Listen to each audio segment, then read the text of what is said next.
Hey everyone, welcome back to another video. This week, we're just going to take you along for what we're doing through this Saturday afternoon. As you can tell, it is a beautiful day. Not sure if you can hear in the background, Luke is back in the shed playing drums. We'll give you an update on the shed, where we're at there. We're going to do a little bit of firewood and a little bit of whippersnipping. So we're just going to take you along for the day so you can see what we do at our off-grid cabin on a normal Saturday. First of all, as you can see over here beside me, we've already brought out the solar panel and the AC240 along with the B210. And we're just letting these charge. So they actually can take up to 1200 watts and all we have here is 200. So it takes quite a while to charge these up, but we might as well top them up for a while. It is absolutely beautiful sun. And then we'll swap it out later on with our AC180. And that one will actually charge up in probably 3 or 4 hours. If we have it at like 40 or 30%, we usually start to charge it around then. All right, on to the next thing.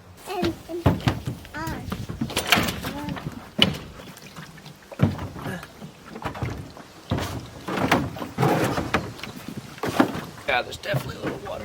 What's that? Yeah. What's that one? Yeah. All right, so the next task that we have to do today is to get all this water that I picked up at a spring close to where I work yesterday, back close to the cabin where it's nice and accessible and easy. We've been going to this spring for years getting water, so this is water we use for dishes and drinking and everything. So I don't need a weight room when I'm lifting 10 jugs of water around.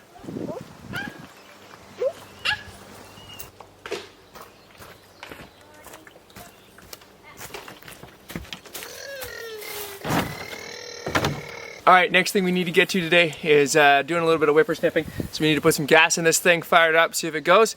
And I don't really know if this area is good for a mower yet because there's just so much unevenness plus rocks, sticks, etc. But things are growing fast. All right, let's get to that next thing. Do it. Here we go.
Alright, so we got all that whippersnipping done. Things are looking a little better around here.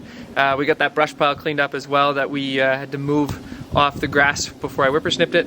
So that stuff's all done. Now what we're going to do, I'm going to throw on my tool belt, we're going to get over to that shed, and we're going to keep putting in some nails in the OSB. So we got the shed to a spot where we could store stuff in there, even though it's not fully tight, but the water can't get in right now. But the overhang's long enough that we can put stuff in there and the rain doesn't come in. On the roof right now is just that underlayment, but it's held the rain off. We've had rain quite a few times since I've got it up there, and things have stayed nice and dry inside. So we're going to go back to the shed. We're going to keep working on getting some of those nails in and getting the holes around the top filled in.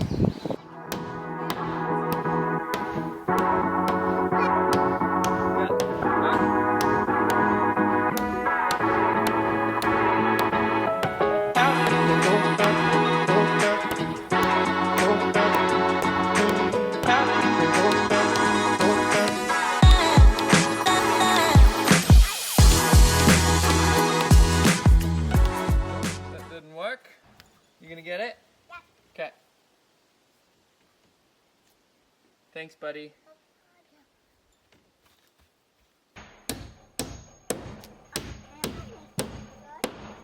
Alright everyone, as you can tell, it is a new day. The day got away from us yesterday. We just ended up doing some other things, and I really didn't get back to any of our tasks that we had at hand. Alright, we're gonna split a little more wood, and then we're gonna get over there and work on the shed.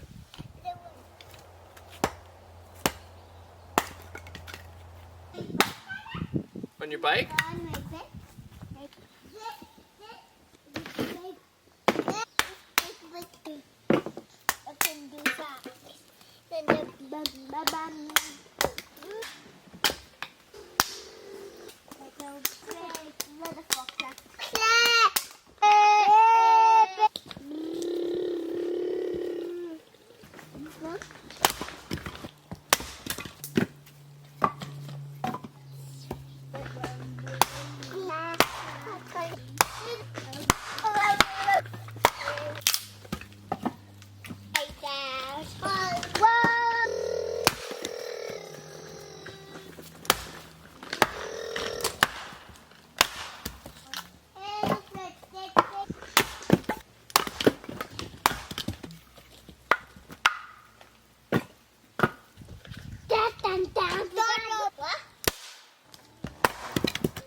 Yeah.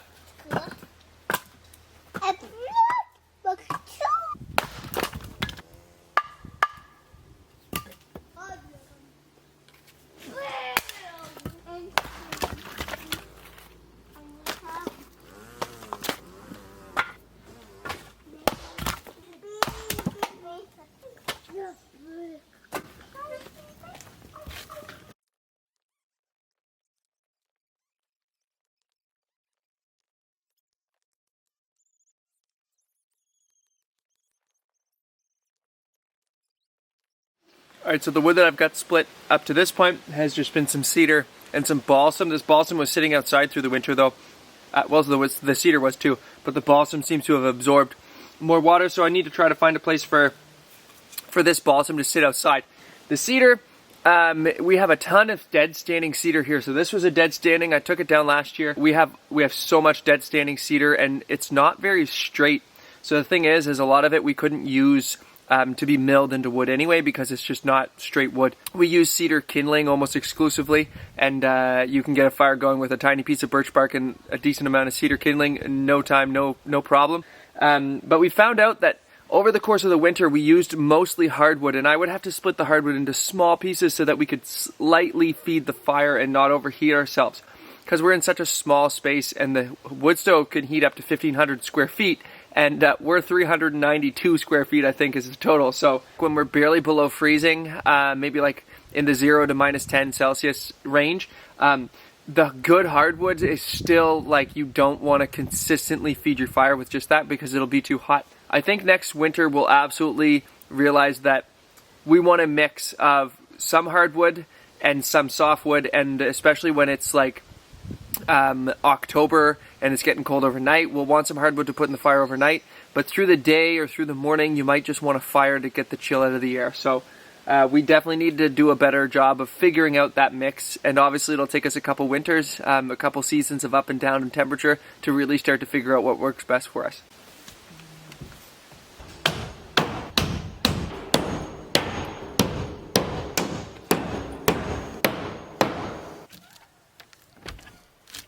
Alright, well, I'm officially done all the nails in the sheets that are up on the whole way around. Now I need to add in the 5 sections of OSB that are missing at the tops.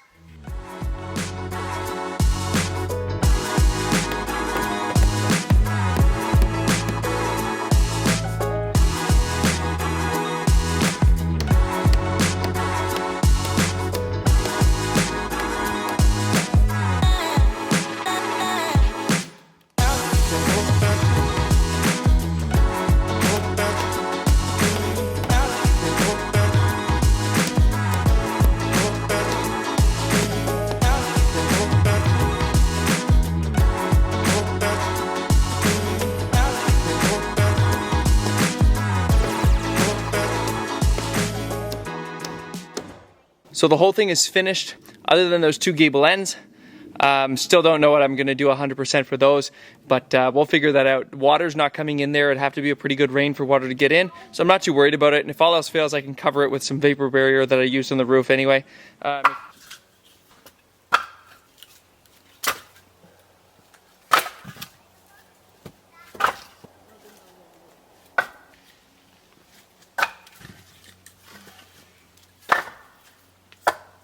Alright everyone, this is the end of the day. It is a beautiful evening out. The leaves are out. It feels like summer.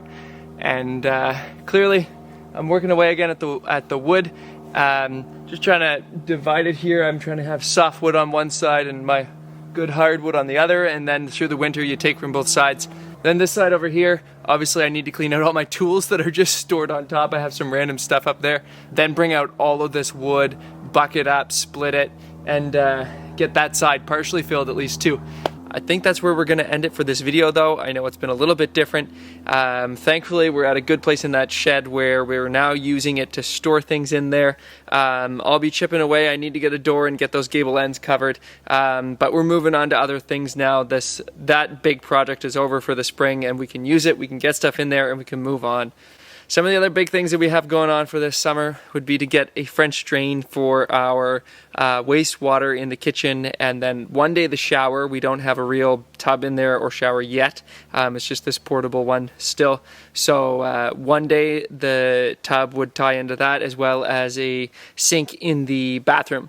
We really would like to get a front deck, whether it's just the start of a deck or go all out on it. We haven't decided, but we really want to have something there so that through the summer when it's nice, even into October, November, you can walk out there and just kind of enjoy the nice weather on the deck straight off the patio doors. Right now we just have pallets and they feel like they're going to break every time you step out. There's also a back extension, so we're going to do about a 6 foot by 10 foot back mud room on the back of this thing. That's going to be our back entryway, and what that's going to do is give us a place to put our coats, our boots, have our batteries and everything in there, maybe even a little freezer, things like that. And then we're going to be able to clear out that corner at the door when we go inside the cabin, and we'll have more usable space. Every square foot counts when you live in such a small space, so that'll be exciting to get that done. We also want to get our water situation a little bit better for next winter, so whether that is getting gutters set up on the cabin and catching rainwater. I think we could get quite a bit of rainwater doing that. A sandpoint well, we want to try one of those. We need to find a spot that's good for it and try it. And then having water in a potentially insulated little shelter for next winter, so that we don't need to always be bringing in the buckets. We'll see. I don't know where we're going to land on the water situation before the winter next year, but definitely that's something that we'll be slowly working on and figuring out through the year. Other than that, we have so many other little things, like just cleaning up and making this place just feel a little bit more homey. We have lots of sticks and trees and logs from when we were cutting and all that laying around, and through the summer we're just going to slowly chip away at some of that stuff too and make this place just look more and more like a home. Hopefully before the end of this summer my workshop is going to be moved from the front where it is. It's over this way. We're going to have it way back here, close to where we built the shed, and hopefully the place will really start to come together a lot more before the next winter. But that's where we're going to end this one. Thanks so much for following along. Make sure you hit the like and subscribe below if you haven't already, and we'll see you in the next one.